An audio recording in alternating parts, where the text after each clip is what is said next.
İsrail Filistin'e bu akara makarayı yapamaz. Comment allez-vous? Nous commençons ce rapport. Eh bien, une vidéo a circulé qui a été habilement montée pour faire croire que la Turquie envisage déjà d'envahir Israël. Évidemment, cela a été diffusé comme une nouvelle.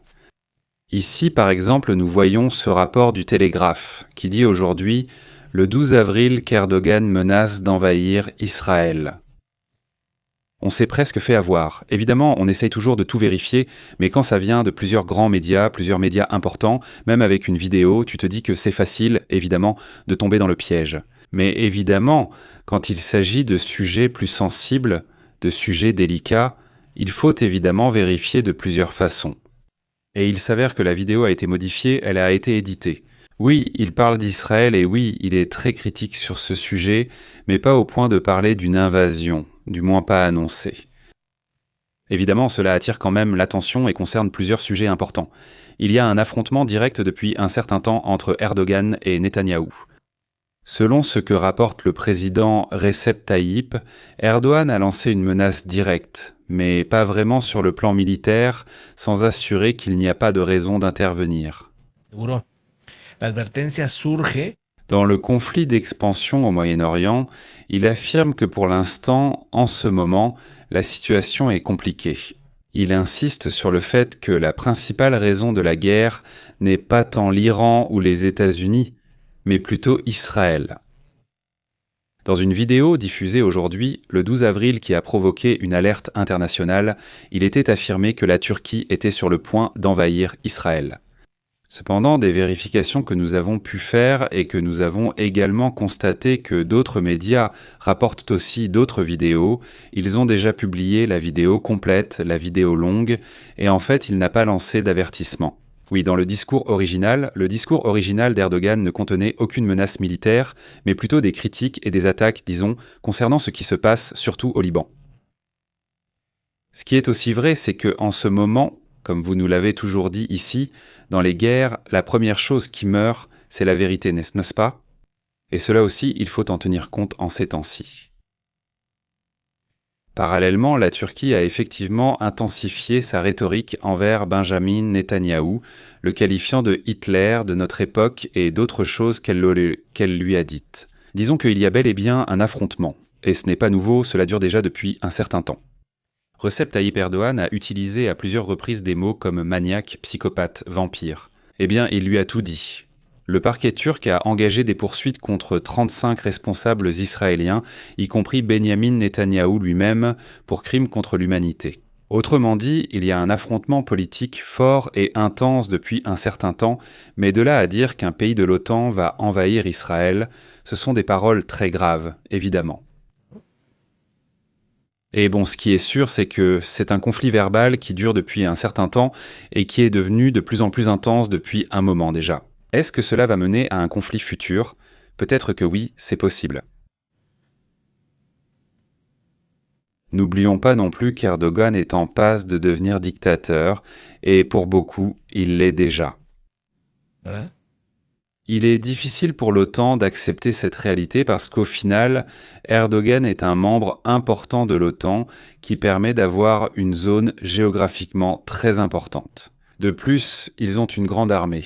Il faut rappeler la position stratégique de la Turquie dans cette zone qui se trouve entre la mer Noire et la mer Méditerranée, pour commencer face à l'Ukraine elle-même, à la Roumanie, etc. C'est donc la zone qui sépare, disons, l'Europe de l'Asie et du Moyen-Orient. Évidemment, toute cette zone fait partie, disons, de l'Asie du Moyen-Orient. Donc avoir la Turquie comme alliée est évidemment essentiel. Eh bien, il faut rappeler que dans cette zone, les États-Unis ont une base avec plusieurs armes nucléaires, qui d'ailleurs a été attaquée par l'Iran et la Turquie n'a rien dit. La Turquie a toujours pratiqué l'ambiguïté stratégique et Erdogan s'est maintenu au pouvoir en emprisonnant ses propres opposants. Allons, c'est bien connu, tout le monde le sait, et Erdogan reste au pouvoir. Mais la Turquie est un pays que les membres de l'OTAN préfèrent avoir de leur côté plutôt que contre eux, évidemment. Mais j'insiste, bon, Quoi qu'il en soit, cette diffusion a beaucoup inquiété. Ce rapport dans lequel je ne doute pas que beaucoup sont tombés dans le piège, non. Et avec le temps, ils s'en rendront compte. Non, eh bien, c'était un rapport, un fake, disons, qui était en train d'être édité, et bon, j'insiste, ça peut arriver à n'importe qui. Très clairement, un autre sujet attire aussi l'attention, et bon, au moins ici, nous vous expliquons la situation. Évidemment, c'est pour que vous en soyez informés. Tenez aussi compte d'un autre point, c'est la publication qui a été faite par le Setcom. Voyons si je peux la mettre ici. La publication qui a été faite par le Setcom, dans laquelle ils assurent qu'ils vont commencer à mettre en œuvre le blocage du trafic maritime entrant et sortant des ports iraniens. À partir de demain, le 13 avril à 10h du matin, c'est là que commence le blocage. C'est-à-dire que c'est déjà une réalité, ce n'est plus seulement un message, ce n'est plus seulement de la rhétorique de Donald Trump. Tu diras que nous allons fermer le détroit d'Ormuz. Non. Le Setcom précise et confirme que le détroit d'Ormuz sera fermé à partir de demain à 10h du matin. C'est-à-dire que c'est aussi énorme, non? Voyons quelle heure il est en Iran. Voyons quelle heure il est, je veux dire, je suppose que c'est l'heure locale, n'est-ce pas? Il est 3h du matin. 4, 5, 6, 7, 8, 9, 10, 7 heures de plus. Bon, dans 6h40 pour être exact, disons, non? Le détroit d'Ormuz serait en train de se fermer selon le fuseau horaire local, non? Je ne suis pas sûr. C'est écrit que c'est le fuseau horaire ET qui est indiqué. Oui, on va voir comment ça se passe. Ce qui arrive, non? Mais le point, c'est que le détroit d'Ormuz va être fermé, selon ce que dit le Setcom sur son compte officiel. Ça, eh bien, ça va déclencher les alertes parce que tu te dis, bon...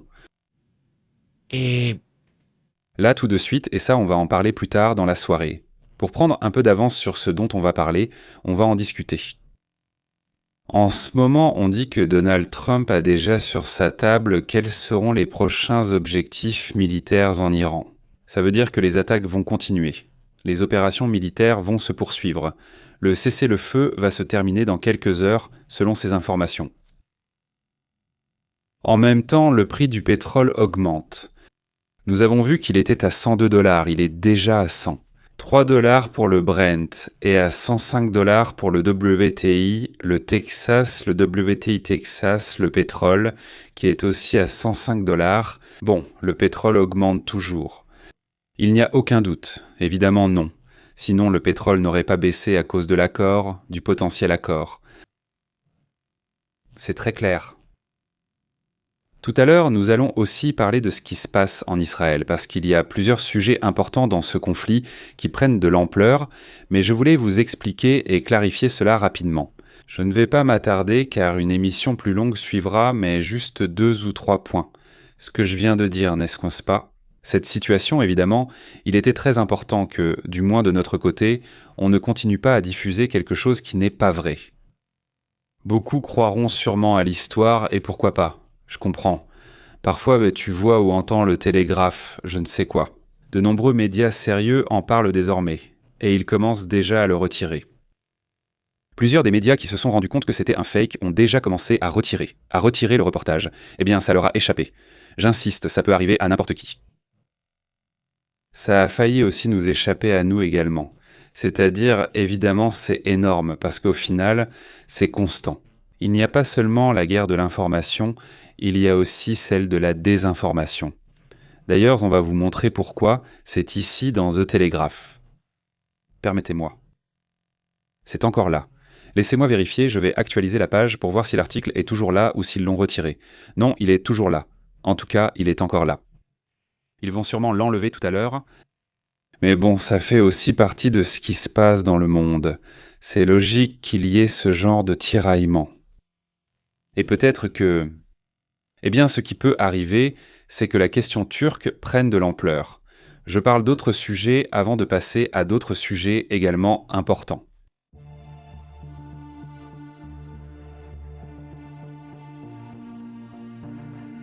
J'aimerais également mentionner qu'il y a des mouvements importants en cours en Israël.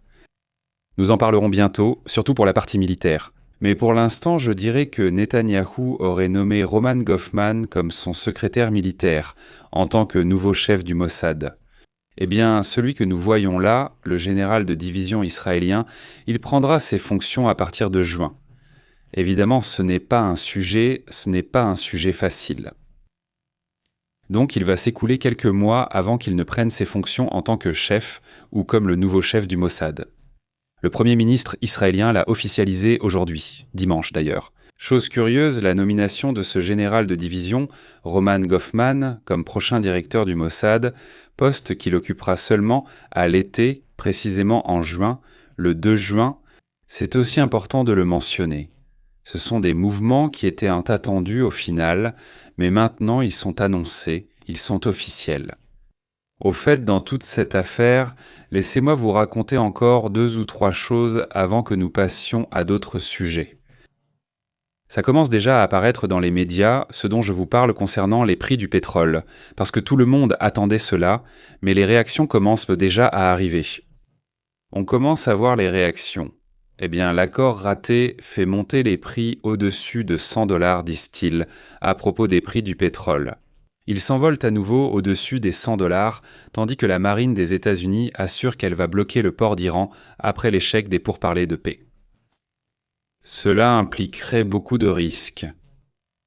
Là, on atteint vraiment un niveau de risque qui n'avait pas encore été observé dans ce conflit, car il faut rappeler qu'à ce jour, les forces navales étaient restées à l'écart de cette zone. Elles restaient tant dans cette zone, ou même plus en retrait. Et de l'autre côté, en mer Méditerranée aussi. Les forces navales n'avaient même pas voulu faire intervenir l'aviation, et avec des avions, elles avaient opéré à l'intérieur de l'Iran. Mais disons que jusque-là, cela ne s'était pas trop étendu. C'est aussi intéressant. Non, le blocus est une étape à laquelle on ne s'attendait pas. C'est une mesure qui a vraiment surpris, même s'ils ont déjà précisé qu'ils n'allaient pas, par exemple, bloquer le pétrole. Ceux qui viennent du Qatar, même s'ils disent et soupçonnent que ce sont les Iraniens qui ont payé, eh bien, s'ils vont les bloquer, s'ils vont les arrêter, supposément non, mais bon, comment vont-ils savoir s'ils ont payé ou pas? C'est très difficile, non? Mais disons que cela fait aussi partie de ce qui se passe, non? Eh bien, c'est intéressant. D'ailleurs, il va bientôt prendre le pouvoir. Il y a ce personnage qui est encore peu connu en ce moment. Peter Magyar, non? Celui qui est ici. Là-bas, en Hongrie, un peu de sa vie. Il est conservateur, libéral, disons, il est un peu au centre. Il n'est pas libéral, mais il est aussi conservateur. D'après ce qui est rapporté, il est contre les politiques de l'Union européenne concernant l'immigration. Il n'est pas très favorable à l'immigration. Il dit qu'il est ouvert dans une certaine mesure pour le tourisme, pour d'autres choses, mais pas au point d'ouvrir complètement les portes à tout le monde. Ce n'est pas le cas, non? Même si on se demandait, à quel point il est centriste, à quel point il est de gauche, à quel point il est de droite, eh bien voilà, non. Il soutient le marché libéral et le paiement des impôts pour limiter le pouvoir de l'État, selon lui. Il est anti-Poutine, mais en ce qui concerne l'Ukraine, il pense de façon très similaire dans le sens où, même s'il est anti-Poutine, ce n'est pas comme s'il allait donner carte blanche à l'Ukraine surtout. C'est-à-dire, ce n'est pas non plus comme ça, disons qu'il a un côté moderne, il a aussi, non? Voici ce que l'on sait sur lui, non? Il veut augmenter les dépenses militaires à 5% comme l'a fait la Pologne, non? Et disons que ce sont quelques informations publiées en ce moment sur ce personnage dont nous allons suivre attentivement l'évolution, voir comment la situation va se développer. Au fait, c'est aussi intéressant cette image qui attire l'attention, voyons si on peut la voir ici. C'est ça, ceci dans le métro, Hongrie, écoutons ce moment.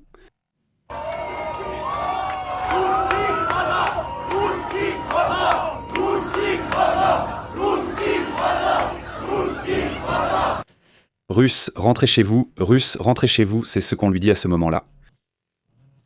C'est aussi un commentaire qu'ils font, ce n'est pas tant qu'ils soient contre la population russe. Mais oui, ils sont contre l'interventionnisme que la Russie exerçait à l'intérieur du pays à cause de cela. Rappelons qu'ils ont eu beaucoup d'influence à une certaine époque et à d'autres moments, et que lors de la révolution en Hongrie, on criait précisément « Kemesque pas anzidram kampan, c'est russe, rentrez chez vous ». Alors, cette phrase de la révolution qu'ils ont eue a été reprise. Eux. Et maintenant, ils l'utilisent dans le métro de Budapest, évidemment, ils ne sont pas tous là pour plaisanter. Ils rient et rient, les jeunes se filment. Fondamentalement, ce retournement incroyable lors des élections de ce pays, sur un sujet également très important d'ailleurs, c'est ça. Là-bas au Japon, ce volcan dont nous donnerons plus de détails tout à l'heure est en éruption, selon les rapports. Je n'ai pas encore l'information sur la taille du panache de fumée. On ne sait pas encore s'il ne s'agit que d'explosions ou d'autre chose. Mais on voit déjà un peu de sortie de matière incandescente. C'est ce qu'on peut voir, du moins sur cette image. Nous verrons plus tard s'il y a un peu plus de détails. On voit aussi un peu les éclairs typiques qui se forment lors d'une activité volcanique, mais à ce moment-là, on ne les distingue pas. Mais bon, c'est aussi quelque chose dont nous allons parler. Tout à l'heure. Nous discuterons longuement tout à l'heure ici avec la street, un peu plus tard dans la soirée, un peu plus tard, juste un peu. Il est encore très tôt pour l'émission, nous sommes déjà ici en train de tout préparer et nous allons discuter en détail, mais... Eh bien, juste avant de partir, encore une information, allons-y avec ça.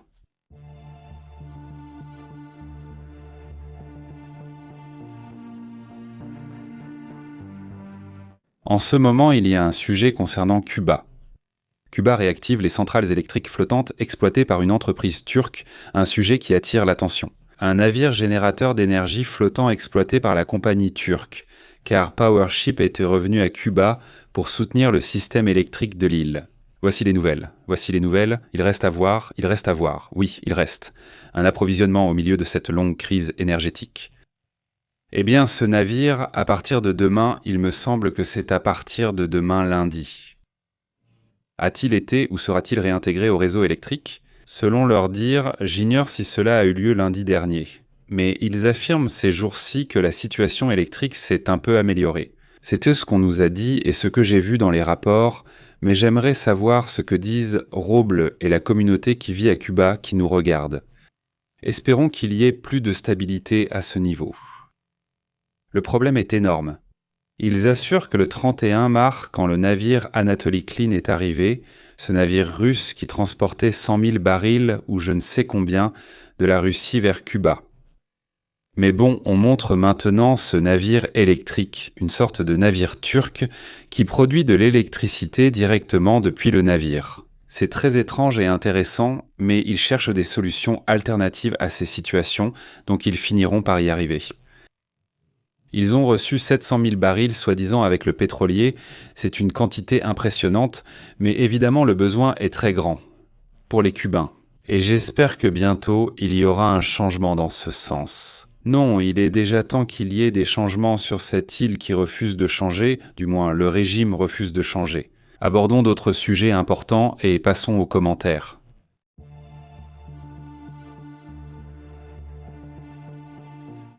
Comment va Ruben Eliseo? Comment va Raoul Sachs? Un grand salut à eux. Cebola, Armando, toute la communauté, bonjour. Je ne vais pas m'étendre. Nous passerons bientôt aux commentaires. Un grand salut à tous les pépénautes. Merci pour vos messages. Bon après-midi à toi aussi, Cebola. Comment vas-tu? Il demande de quel côté sera la Hongrie face à Israël. Bonne question. Il faudra observer. Comment ça se passe? Que pense-t-elle de l'Iran? Comment va-t-elle gérer cela? Comment va-t-elle s'entendre avec les États-Unis spécifiquement? Parce qu'Orban s'entendait bien, mais ça ne veut pas dire que ce sera différent avec le suivant, non? On verra. Il dit « Je n'ai rien entendu. Toi non plus. » Eh Roblé, comment ça va? Et l'électricité, tu as plus de courant? Je veux dire, c'est bien que tu sois là. Il y a encore des coupures de courant, comme d'habitude. Alors comment ça s'est passé avec ce sujet? Raconte-nous. J'espère qu'on pourra être informé avec toi et avec la communauté qui nous regarde là-bas, qu'ils nous laissent un commentaire sur la situation. Est-ce que ça s'est un peu amélioré ou pas? Ou qu'est-ce qui se passe, non? Salutations aussi par là. Armando, comment tu vas? Qui d'autre est cela? Salutations à la communauté et un grand salut à Domi. Merci beaucoup pour ton commentaire aussi, au fait. Et Seibara, un énorme salut à tous ceux qui sont membres de la chaîne. Merci beaucoup d'être membre de la chaîne, merci de nous soutenir de cette façon. Merci à ceux qui nous envoient un super chat, un grand salut. Plusieurs moyens de soutenir la chaîne sont en description. Merci de votre soutien. Et bon, eh bien, je vous dis au revoir parce que tout à l'heure, nous allons discuter longuement. Donc, eh bien, on continue à parler. Portez-vous bien. À bientôt.